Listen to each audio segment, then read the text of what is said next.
estamos aquí otra vez en la Librería Catalonia para grabar otro programa, Mi Selección de Culto, y esta vez me acompaña un verdadero representante del fin del mundo, Gabriel Boric. Del principio, compañera, del principio. Ah, bueno, del principio del mundo. Diputado por Magallanes y la Antártica chilena. Muchas gracias por estar aquí. Lo tengo completamente distraído porque no tengo para nada su atención, porque solo está mirando los libros y me ha tenido toda la semana leyendo poesía. Yo no soy tan amiga de la poesía, así que me ha hecho conectarme con una parte de mi cerebro que tengo más bien silenciosa. Pero ya vamos a ver sus elecciones. Les hago un recordatorio de qué se trata todo esto, a ti también. Gabriel nos va a contar 3 libros que le gustaría leerse, que todavía no se lee. Vamos a hablar de esos libros, de por qué, y al final, la Catalina Infante, dueña de Librería Catalonia, lo va a ayudar a escoger cuál se puede llevar para su casa para el fin de semana o para la semana, o para los viajes al Congreso, a Magallanes, donde sea. La primera pregunta, ya voy a saber qué quiere leer, pero quiero saber qué está leyendo en este momento. Bueno, primero muchas gracias por la invitación. Encuentro la raja que tengan este tipo de programas, que se puede hablar de otra cosa más allá de la coyuntura. Y que nos demos tiempo para pensar en los libros y lo que hay adentro de ellos. Hoy día yo siempre trato de estar leyendo 2 cosas a la vez, algo de literatura y algo de formación política. Y hoy día en formación política estoy leyendo un libro muy bueno que se llama Crónicas, de Albert Camus, que son básicamente los editoriales de... Él tenía un diario durante la época de la Resistencia en Francia, y justo después, desde la liberación de París en adelante, que se llamaba Combat, y que es una clase de ética política. O sea, lo tengo hoy día como mi autor de cabecera. Y me ha servido mucho. Contemos, yo sé muy poco de Camus, así que contemos un poco, cuéntame un poco por qué este autor, quién es. Albert Camus, bueno, le dicen Camus. Sí, Camus. Yo siempre digo los franceses y los ciúticos le dicen así, yo le digo Camus. Y él es un autor que escribió ensayo, escribió teatro y novelas. Tiene algunas novelas muy conocidas, La Peste, El Extranjero. Tiene un ensayo muy bueno que es El Mito de Sísifo. Tiene una condición rara porque es francés, pero nació en Argelia. Entonces... Nació en Argelia y con un debate muy interesante respecto al proceso de descolonización. Tiene una frase que a mí me ha marcado mucho últimamente que dice: en política la duda debe acompañar a la convicción como una sombra. Yo, que estoy metido en política, he aprendido a desconfiar profundamente de quienes no tienen la capacidad de dudar. Y en la izquierda está lleno de curas, y los curas no dudan. Entonces Camus me ha ayudado mucho a eso, a abrir un poco la cabeza. Y bueno, fue premio Nobel también. ¿Y tú siempre fuiste amigo de la duda o eso es algo más bien nuevo? Lo he ido, yo creo que siempre tenía la intuición, pero lo he ido profundizando. Tiene otra frase que me gusta mucho que dice: si pudiera formar el partido de aquellos que no están seguros de tener razón, ese sería el mío. Porque muchas veces la política, y en particular yo lo veo desde el Congreso, hay una cantidad de afirmaciones y reflexivas que tienen más que ver con una como suerte de pose estética más que con un ánimo al debate. El Congreso, que se supone que es el lugar donde se debiera parlamentar en función o como depositario de la soberanía nacional, en verdad es un tongo. Yo creo que si todos leyeran autores como Camus, podríamos estar un poquito más dispuestos a debatir en serio. Pero Gabriel, te aguanta, porque el intelectual se puede permitir tener dudas, ser crítico, pero el político activista se puede permitir, ¿te aguanta el sistema que andes con dudas? Yo no soy un intelectual, por cierto. Y estoy metido en política con mucho orgullo, con muchos otros compañeros y compañeras, tratando de reivindicar la política como una actividad que puede ser honesta. O sea, en un momento me cuenta gente de otras generaciones que ser político era un orgullo. Y hoy día está tan defenestrada la actividad que hay gente como que lo dice con vergüenza. Yo quiero que vuelva a ser un orgullo hacer política, y que además no solamente la política profesional. Y por cierto que la política tiene que aguantar la duda, pues si la política si no la aguanta, al final es puro panfleto. Es como como lo último que se terminó convirtiendo La Nación, digamos, o como este Cambio 21, como este tipo de medios que en el fondo no tienen ninguna reflexión, sino que son solamente instrumentos para. Y yo creo que la literatura y estar leyendo ayuda mucho a eso. Esa era la lectura política. Esa es la lectura política, y además estoy releyendo, porque los libros de poesía en general, o yo por lo menos, no los leo como de principio a fin, sino que uno los va agarrando, los va como masticando un poquito, y estoy con Lagar, de Gabriela Mistral. ¿Cuándo lees poesía? Porque la poesía no es que uno no llegue y agarra una poesía, ¿o sí? Yo en las noches, por cierto, antes de dormir, un gran momento para leer. Yo me he impuesto la obligación, pero porque es un placer también, de comer solo. No me gusta comer con gente. Entonces siempre que como trato de estar leyendo con un libro. Eso además te ayuda a comer más lento. Y el baño, un gran momento de lectura también. El metro. Los aviones y los buses de repente, pero generalmente me quedo dormido ahí. Antes de que empezáramos el programa me estaba reclamando Gabriel Boric porque yo le dije que yo no leía poesía y me dijo, pero ¿dónde está tu corazón? Que tengo un adoquín. Bueno, vamos a ver cómo nos va con las lecturas poéticas. En la primera elección, ¿quién creen ustedes que escogió Boric? Jorge Tellier. Este libro, bastante nuevito, es del año 2016 o sea, es la reedición de 3 libros de Jorge Tellier: Para un pueblo fantasma, Cartas para reinas de otras primaveras, El molino y la higuera. Sí. ¿Por qué? ¿Puedo adelantarme un poquito? Por supuesto. Porque yo elegí 2 poetas acá, que son Tellier y Lin, que son poetas que van en diferentes direcciones. Lin siempre está yendo para adelante, en cambio Tellier, por otro lado, es un tipo que está yendo hacia atrás permanentemente. El poeta, le llaman el poeta de los lares, el poeta del lugar perdido, de la infancia. Del pasado, de la simplicidad. De la simplicidad. Espérenme ahí, quédate ahí, porque quiero ir a buscar el otro libro de Lin, porque ya que estamos... Entonces, estas son las 2 primeras selecciones, Jorge Tellier y Enrique Lin. Ay, mira, y me sacó la editorial de Valpo. Sí, po. Mira, no sabía. Este sí que es nuevo, acaba de ser 2017. Por supuesto, pero aprovecha.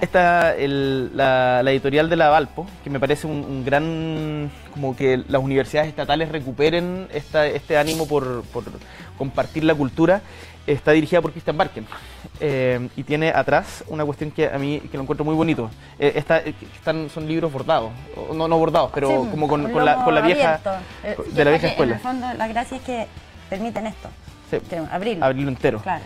Y tiene un colofón, todos los libros de editorial. Dice: este libro ha sido editado por la editorial V de la Universidad de Valparaíso, fue impreso en los talleres de Ograma, en el interior se utilizó la fuente Swift, bla, bla, bla, la portada en la encuadernación. Como que bla, bla, bla, no, pero es que, no importa, ¿acaso? No, es que quería decir una cosa. Me equivoqué, esto era lo que quería decir. Esto era lo que quería decir. Ha tenido problemas con la tipografía, así que... estamos demandados. No, esto es lo que quería decir, mira. Desde el puerto de Valparaíso zarpan estos libros editados por la Universidad de Valparaíso como gesto esencial de su misión de universidad pública, encuadernados con costura a la vista como homenaje y rescate del noble oficio de hacer libros. Y estos libros navegan a lo abierto, horizonte de toda poesía y pensamiento. Entonces es el ex libris de la editorial, que lo encuentro muy bonito, así que felicitaciones a la Valpo por lo que están haciendo en la difusión de la cultura. ¿Te emocionó? Me gusta, lo encuentro muy notable la pega. Pero se nota que le gustan los libros, eso no podemos, claramente le gusta el objeto libro y el contenido, ya. Sí. Entonces, estas son las dos opciones, Lin, Tellier, que son como antítesis. Sí. Ellos mismos además no se querían bastante poco, pelearon por una mujer, pelearon por su aproximación a la poesía. Uno es, como decías tú, pasado, otro es como futuro, citadino. Sí. ¿Por qué los dos juntos? Esto puede sonar muy cliché y frase vila, digamos, pero es cierto. Hay frases que no por mucho repetirlas dejan de ser ciertas. Que uno va descubriendo ciertas características personales que no están a la vista ni siquiera para uno mismo. Y cuando uno empieza a leer, te empiezas a descubrir cómo te sientes representado en eso. Entonces, cuando Tellier habla de los trenes que nunca tomé en esa calle de Arauco, porque él es de la 9ª región, yo me represento mucho esta como suerte de infancia perdida en Magallanes, y la obligación de tener que estar permanentemente viajando a Santiago es no una tortura, pero extraño permanentemente Milar. Y Tellier me trae a eso, y es una idea también de amor nostálgico no solamente del amor de pareja, de relación, sino con el mundo, que la nostalgia también es parte constitutiva, o he aprendido que es parte constitutiva de mi forma de ser. Y Lin, por otra parte, es como un tipo, esto me pueden matar los estudiosos de la literatura, pero es un tipo como que va con metralleta así, por Chile, destruyendo cánones, digamos, destruyendo cánones. Eso es exactamente lo que a mí me representa. Entonces, cuando hace, por ejemplo, en La pieza oscura, que es otro de sus libros, no me acuerdo el nombre exacto, pero la elegía del padre es tremendo. A mí el poema que más me gusta es Celeste, hija de la tierra, que es un poema de amor que no queda claro que es una pareja, pero desgarrador, o por qué escribí, o no sé, nunca salí del horroroso Chile. Tiene una cuestión que, insisto, me mueve el piso. Yo cada vez me he ido desafectando más de la política de iglesia, como te decía en un comienzo, de la política canónica, de la política de los dogmas. Y creo que Lin, una de las gracias que tiene es que barre con eso, y por lo tanto es un tipo incómodo para la izquierda chilena, como en su momento también lo fue Nicanor Parra. Entonces me hace mucho sentido la idea de no formar parte de sectas. Estoy cada vez más alejado de la política como identidad fuerte. Yo creo que Lin ayuda a romper con eso. Ya, pero Gabriel, yo converso contigo y pareciera como que estuviera hablando como con un crítico social que habla desde afuera. Si tú eres líder de un movimiento, diputado o representante, ¿cómo no te genera contradicción eso de como estar tratando como con cierta distancia la política, pero después tener que salir a convocar gente? Es que no la trato con distancia, más bien hay un intento por reimaginarla. Yo estoy muy orgulloso de estar haciendo política, y yo cuando hablo del Frente Amplio, incluso de las cagadas que nos mandamos, digamos, que hace poco tuvimos una grande, lo hago desde dentro. Yo insisto mucho en esto, yo no vengo a dar consejos desde fuera, estoy haciendo política, no soy un outsider, lo digo con mucho orgullo, pero creo que desde dentro tenemos el deber también de estar permanentemente reimaginándola, como aprovechando que estamos acá. Uno puede como utilizar citas y cuestiones así, no es que como permíteme la expresión de pasado a caca. Parra tenía una frase que la utilizó la Universidad de Chile cuando cumplió 170 años, que la puso la Universidad de Chile en la Casa Central en grande, que decía, ser siempre un mosquito en el oído del Minotauro.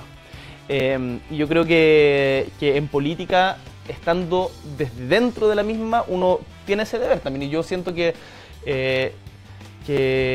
nosotros llegamos no para acomodarnos, no para asimilarnos, no para homogenizarnos, sino también para revolver un poquito las estructuras y tratar de, en conjunción con lo que viene de antes, sin pretender inventar la rueda desde cero, también fundar algo nuevo. ¿Y cómo te va eso? Porque ya, ser un mosquito, por ejemplo, con respecto a la derecha o la concertación, es fácil, a eso llegaste, pero ¿cómo te va cuando tratas de ser el mosquito como dentro de tu propio conglomerado, dentro del Frente Amplio? Es que no es que lo intente al interior, sino que yo diría que estamos todos hoy día en el Frente Amplio descubriendo un poco en conjunto para dónde vamos. Tenemos intuiciones, tenemos intuiciones y convicciones, pero no hay certezas. Tengo la impresión de que a la generación millennial, si que podemos llamarla, a los 20, 30, que les gusta más la literatura, están bien interesados en la generación del 50. Tú eres uno de ellos, o sea, generación en la que caen Tellier y Lin, y una serie de escritores más. ¿Estoy en lo correcto? ¿Qué es lo que encuentran ahí? ¿Qué es lo que les interesa? No sé, me cuesta hablar en nombre de una generación. La gente está permanentemente buscando referentes, algo desde donde anclarse.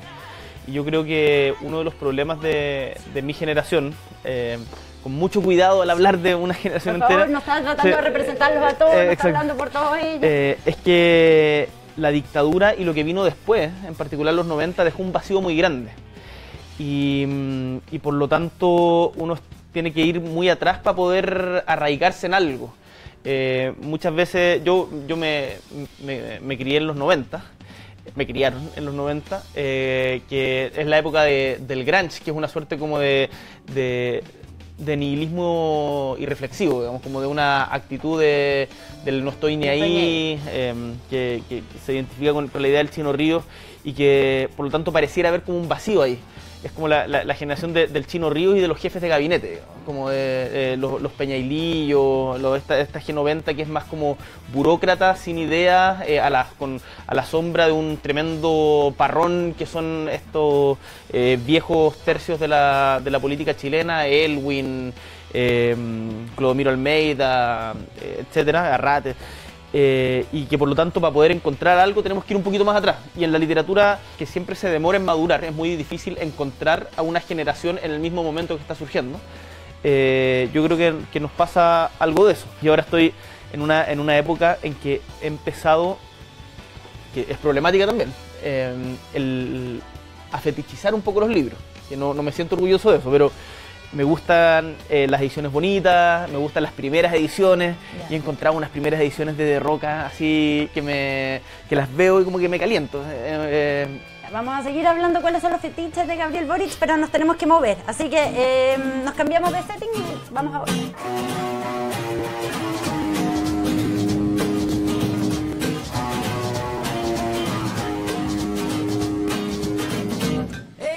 Entonces, Gabriel Boric nos estaba contando de su fetichismo por los libros, que además vimos en acción cuando le entregamos esta edición, se emocionó. Estábamos hablando de referentes, entonces me gustaría saber cuáles son tus referentes. Bueno, hoy día, como te decía en un comienzo, Camus a mí me ha marcado mucho. Otro referente en Magallanes es Óscar Barrientos, que fue mi profesor de literatura en el colegio, de castellano en verdad, pero que se saltaba toda la hispánica, toda la gramática.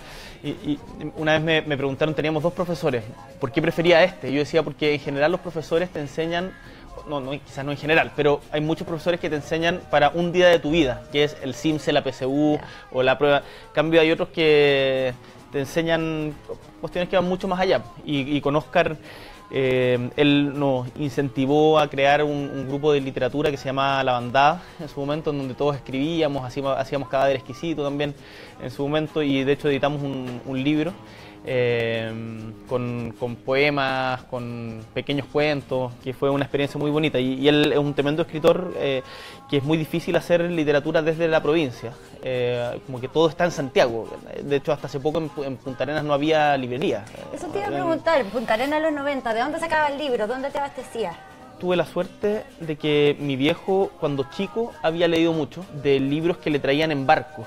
Y él me incentivó mucho a la lectura, entonces él le tocaba viajar a Santiago por pega y me traía libros de Emilio Salgari, de Edith Blyton, Monteiro Lobato. Me acuerdo que alguna vez hicimos trueque de libros en Punta Arenas, cuando íbamos a ver a los fiscales, digamos, antes nos juntábamos a leer poesía, que estas cuestiones muy rimbombantes también, y teníamos una cuestión que se llamaba terrorismo poético con amigos. Entonces, ¿en qué consistía el terrorismo poético? Como que inventábamos una poesía, como poesías en el momento, y la declamábamos en el Parque de la Bulnes, como a gente que iba pasando, ¿cachai? Entonces, que quedaba absolutamente desconcertada, estos locos de mierda que están haciendo. ¿Escribes poesía todavía? Muy mediocremente. Ah, pero escribes. Pero poco y mediocre, con esa conciencia. Ahora, mi sueño, lo que me encantaría, y lo he intentado también fracasando estrepitosamente, por diferentes motivos, es escribir una novela.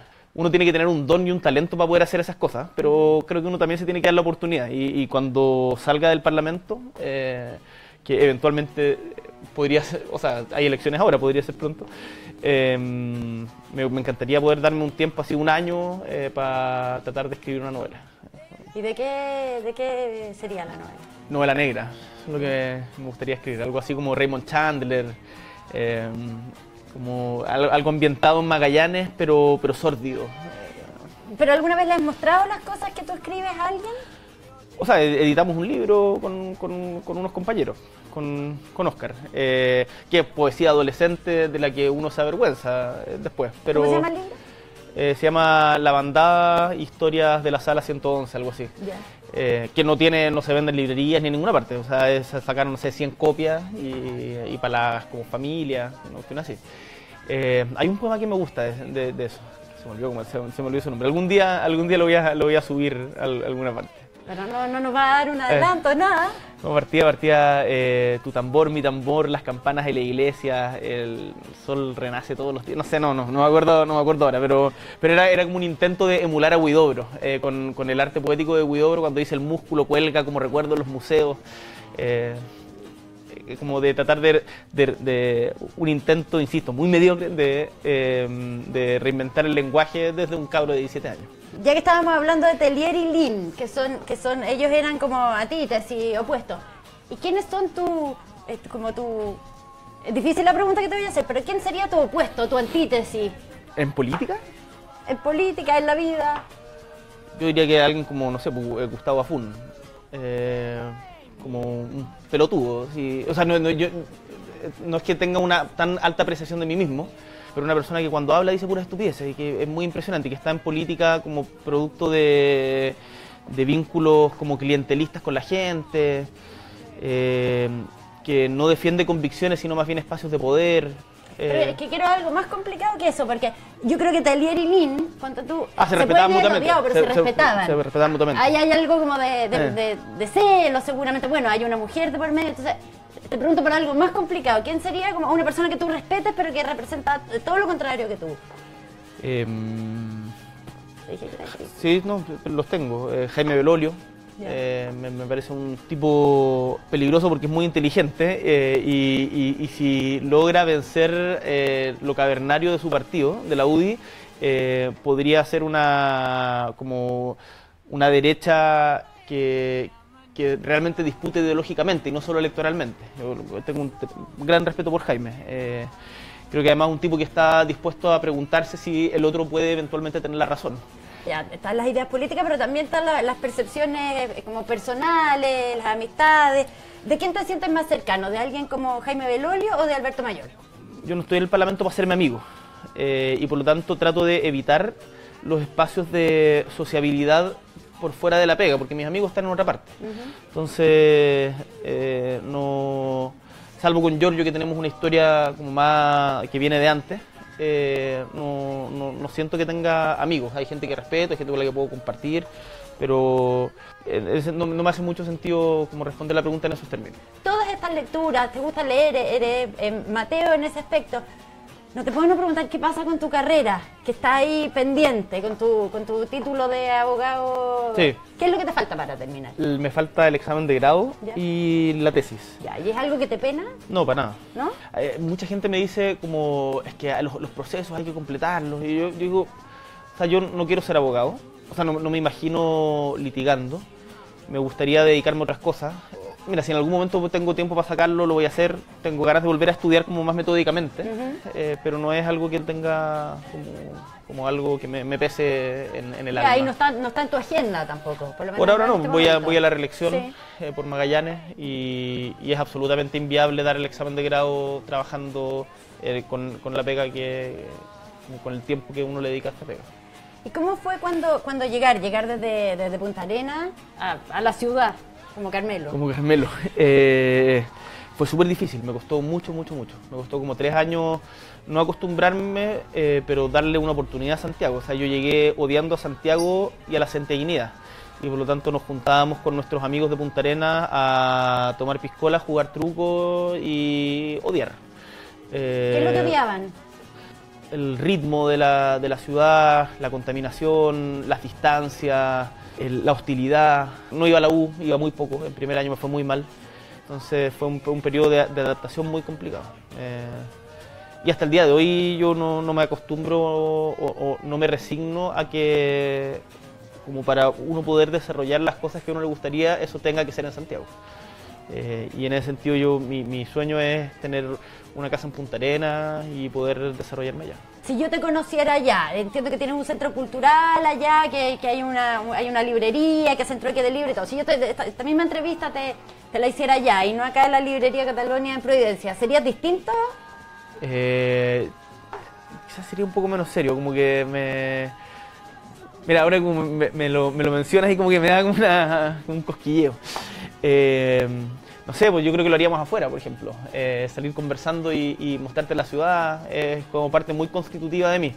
Como tú bien dices, allá cuando ganamos la elección, una de las primeras cosas que pensamos es que las oficinas parlamentarias siempre son como centros burocráticos de asistencialismo, así como te van a pedir el premio para el bingo, si me puedes pagar la cuenta del gas, o solucionar X problemas. Y nosotros pensamos ya, hay ciertas pegas que hay que hacer, no vamos a hacer el asistencialismo, que en el fondo es como una forma una suerte de cohecho moderno. Hay pegas que tenemos que cumplir de representación, pero démosle una vuelta de tuerca a esta cuestión y hagamos un espacio cultural. Hicimos el espacio cultural La Idea en honor al término que ocupaban los viejos sindicalistas de los años 20 para referirse al sindicalismo. Para no decir sindicato u organización, decían La Idea. Y eso lo hace Recabarren en sus textos, un autor muy prolífico, Recabarren. Y hay mucha gente que nos ha donado libros. Entonces los llevamos allá y le decimos a la gente, llévate el que quieras, pero ¿cuánto te tengo que pagar? No, nada. No, llévate el que quieras, léetelo y cuando vuelvas, tráenos un libro que ya hayas leído para así hacerlo circular, que los libros se liberen, digamos. Y nos ha funcionado súper bien, ha sido muy bonito la experiencia en donde como hay un gusto por la lectura que está quizás oculto detrás del tráfico de la ciudad, digamos, pero que si uno logra tocar los switches correctos, por ejemplo, desmercantilizándolo, se despierta. Además que el clima magallánico invita, ¿no? Invita a la lectura. Ya, vamos a seguir con el tercer libro, así que nos vamos a cambiar de lugar. Vamos. I can't stand you, I just love you. I got something to give you, but I don't want to. What I wanna be close to. Estoy haciéndole un atentado a Gabriel Boric porque lo traje al lado del fuego. Eso no se le hace a un magallánico en Santiago. Espero que no esté sufriendo tanto. Nada. Ya. Ha sido muy amable de todo. Vamos por el tercer libro, Sonata Kreutzer de Tolstoy. O sea, nos estamos yendo al otro lado del mundo. Dejamos Chile, nos fuimos a Rusia. ¿Por qué? Tú sabes que si hiciéramos un hoyo en Chile y apareciéramos al otro lado del mundo, si no me equivoco, sería en los Urales rusos. Apareceríamos en los Urales rusos. Y quiero partir haciendo una autocrítica que me di cuenta después y de hecho me la hicieron ver. Elegí 3 libros de hombres y siento que hay tantas mujeres que han escrito tremenda, o sea, que leen literatura tremendo, y yo creo que ahí hay un inconsciente machista todavía del que hay que despercudirse y combatir. Así que parto por esa autocrítica. Como estoy en mi día simpático, te voy a salvar porque este libro uno podría decir que tiene una cosa casi proto-feminista. Podría ser, o sea, no lo he leído todavía, por eso lo elegí. Pero elegí Tolstoy porque hace 100 años fue la Revolución Rusa, de la que todavía hay mucho que aprender para bien y para mal. Y Tolstoy, que murió, si no me equivoco, en 1910, fue uno de los inspiradores de los primeros revolucionarios rusos, de los revolucionarios de 1905. Y sus libros más conocidos son Guerra y Paz y Ana Karenina. Pero sin embargo tiene una reflexión filosófica casi, una reflexión como católica, comunitarista, como media zeta incluso, que me parece muy interesante explorar. Y que no he tenido la oportunidad de explorarla porque como cuesta leer a Tolstoy, como en qué momento uno se sienta a leer a un gigante como ese. Este libro es como de su periodo ya más místico. Sí, o sea, cuando ya no es Ana Karenina, es cuando él ya entra como en una etapa más mística y hace como una defensa muy fuerte de la abstinencia sexual. O sea, un libro que considera que la sexualidad es una perversión. Una crítica fuerte a la sociedad burguesa, a las apariencias, y también es una crítica muy fuerte como al machismo, a cómo la forma en que los hombres miran a las mujeres afecta a las mujeres, y dice que mientras los hombres no dejen de mirarlas de una determinada manera, la mujer nunca va a estar libre. Mientras sigamos mirando a la mujer como objeto y por lo tanto estemos permanentemente desde nuestra condición de privilegio impidiendo su emancipación, siempre va a haber una profunda desigualdad nomás. Ahora, eso no depende solo de los hombres, y yo creo que el movimiento feminista en Chile, a propósito de contingencia, nos ha dado una tremenda lección de cómo después de años de lucha se ha logrado un pequeño paso tan mínimo, tan casi premoderno, digamos, como la despenalización del aborto en 3 causales, creo que da cuenta de que tenemos mucho que aprender de la historia de las mujeres luchadoras. Y bueno, y me metí en ese libro también justamente por lo que tú dices, por esta idea mística. A mí uno de mis sueños, de lo que me encantaría hacer, es irme a vivir a un faro. Un año así, un año solo a un faro de no sé, en Punta Dúngenes, en Magallanes, y siempre he tenido ganas de irme un año a estar así como solo, sin hablar con nadie. Y esta versión como monacal tuya, sí. ¿Por qué? En estos días de hiperconexión y vértigo pensamos muy poco. Y estamos permanentemente, yo como parte de eso, respondiendo a estímulos, y muchas veces yo me doy cuenta en política también, como dando un discurso o peleando con alguien en una reunión, de que no me estoy preguntando por qué estoy haciendo lo que estoy haciendo. En el fondo no estoy consciente de que existo. Y yo creo que esta idea monacal, como tú la llamas, de reflexión, introspección, a mí me serviría mucho y me encantaría poder hacerlo. Hay tanto por conocer y tan poco tiempo, ¿sí? Y estamos y por eso me gustaría irme un año a un faro. Muchos libros. Con hartos libros y con harto papel. Sí. Al escribir la novela, leer la lectura. Escribir la novela, sí, me encantaría. Ya, bueno, yo podría seguir conversando, pero creo que llega el momento en que tienes que ir a escoger qué libro te vas a ir a llevar. Te voy a llevar donde la Catalina Infante, que te está esperando para asesorar.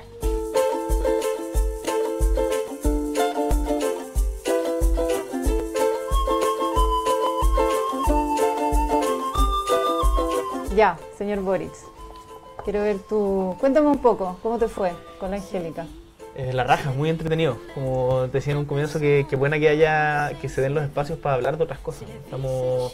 Siempre tengo la idea de que la mayoría de las cosas que uno dice en política son efímeras, como que pasan, ¿cachai? Y poder tener la oportunidad de hablar de autores y de literatura, me parece. Y que quede ese registro. Y que quede ese registro, y además uno aprende también. Pues, uno aprende. Igual estoy gratamente como sorprendida de lo lector que eres, así como en la política en general, ¿hay buenos lectores o le falta más? Yo creo que súper poco.